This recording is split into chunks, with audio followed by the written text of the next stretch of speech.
This video is powered by the pros at Pascal Air Plumbing and Electric. Arkansas owned, Arkansas operated. GoPascal.com.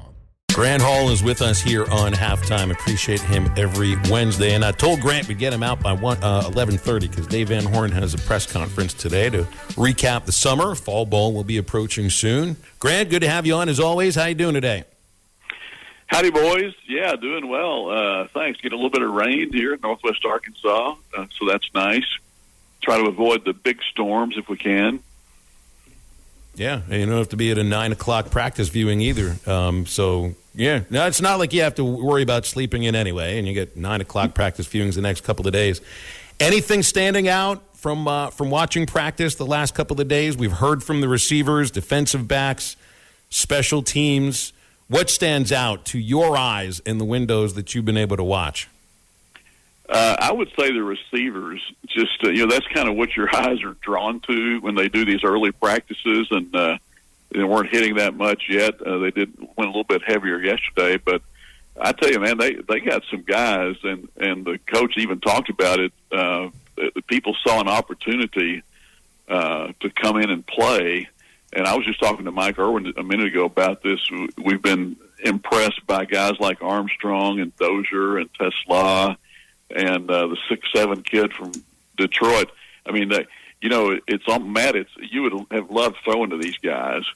I mean, but then at the same time, you've got 4 or 5 running backs they like, and you've got a quarterback that can run.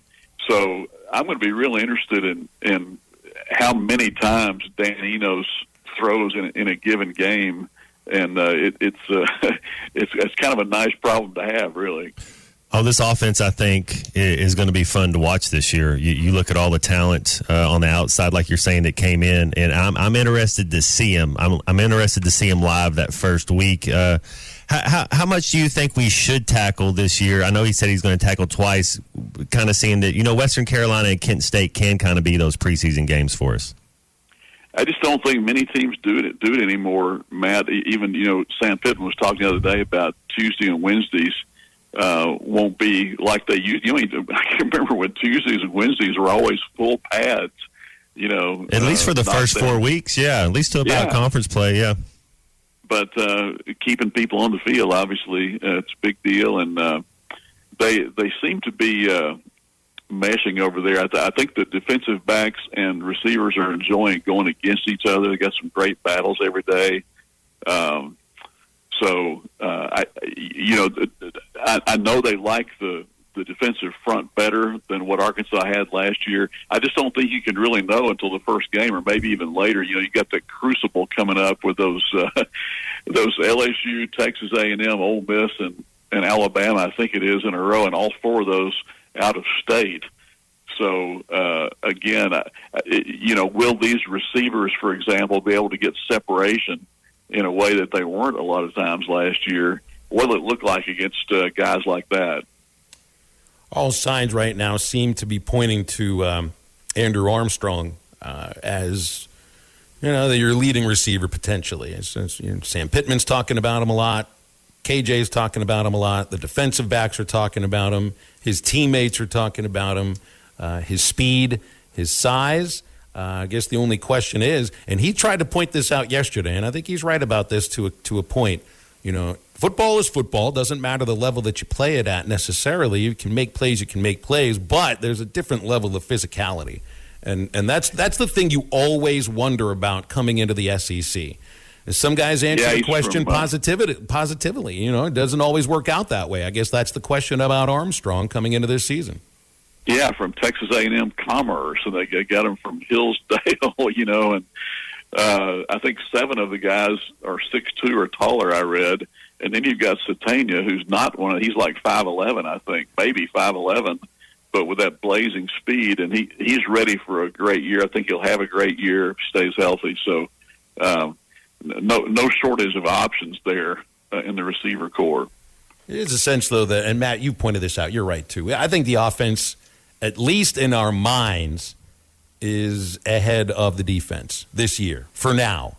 And I don't think we'll have a sense, truthfully, until Well, maybe we will over the first couple of games. We should have looked back at, Cincinnati game last year, seeing all those receivers running free in the secondary, and like, oh, no, that's a troubling sign.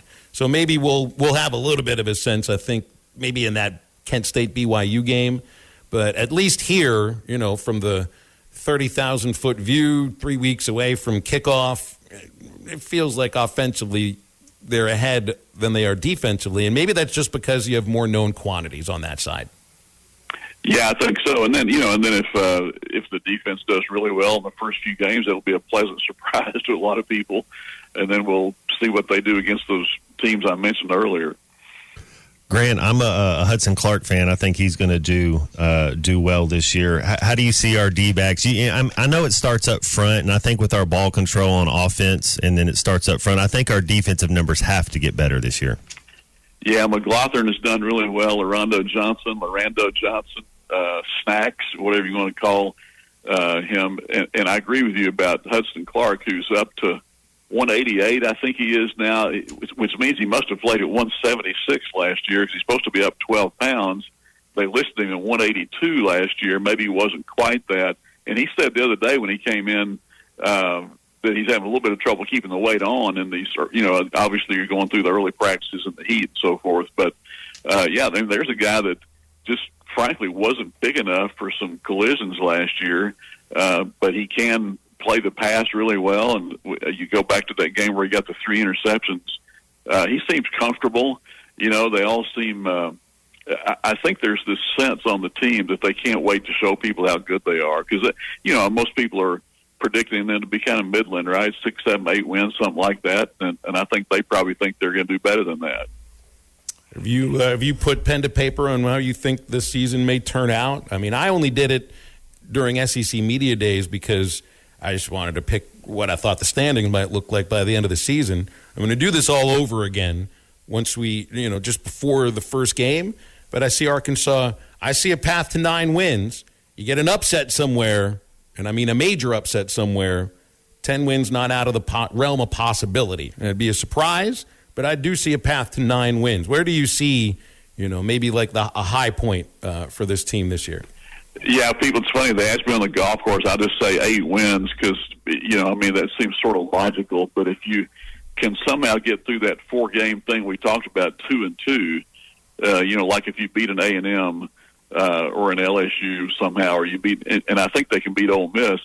Alabama, of course, is who knows? Alabama, there's one thing about Arkansas this year that Alabama and Georgia don't have, and that's an established quarterback so far, right? I mean, you got to figure that the ones on campus at Alabama and Georgia are really good. They wouldn't have been recruited there, but Arkansas's got this guy with experience who's really good in KJ. And really, guys, I think Criswell has looked pretty good, and even Singleton. They were talking yesterday about how his accuracy had improved just in the short time here. So, if you catch lightning in a bottle and keep people healthy, but if somehow they get through those 4, 2-2, then yeah, maybe it's going to look better than people think.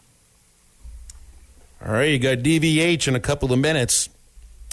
What do you want to ask him? What are you going to ask Dave? Because I know you will ask a question. Well, I don't know.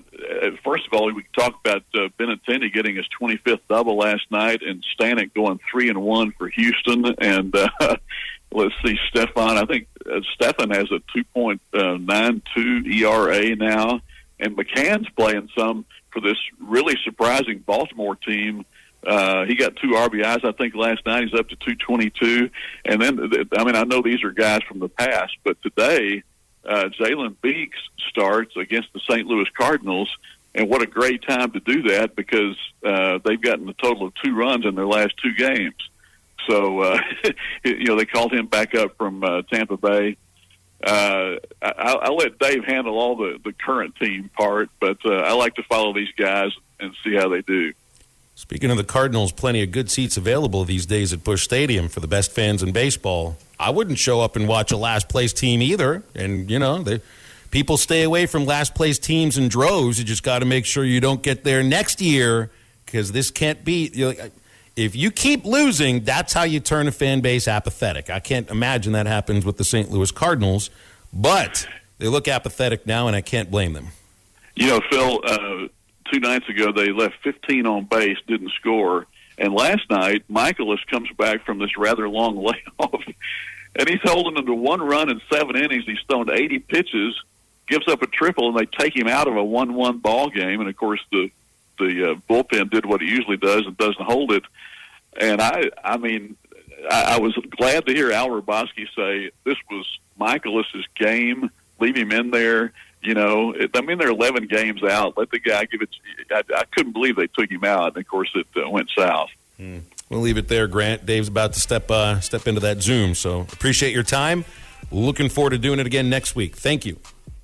BetOnline is your #1 source for all your betting needs. Get the latest odds, lines, and matchup reports for baseball, boxing, golf, and more. BetOnline continues to be the fastest and easiest way to place your wagers, including live betting and your favorite casino and card games available to play right from your phone. Head to the website or use your mobile device to sign up today and get in on the action. Remember to use our promo code BELIEVE, that's BLEAV, for your 50% welcome bonus on your first deposit. Bet online, where the game starts.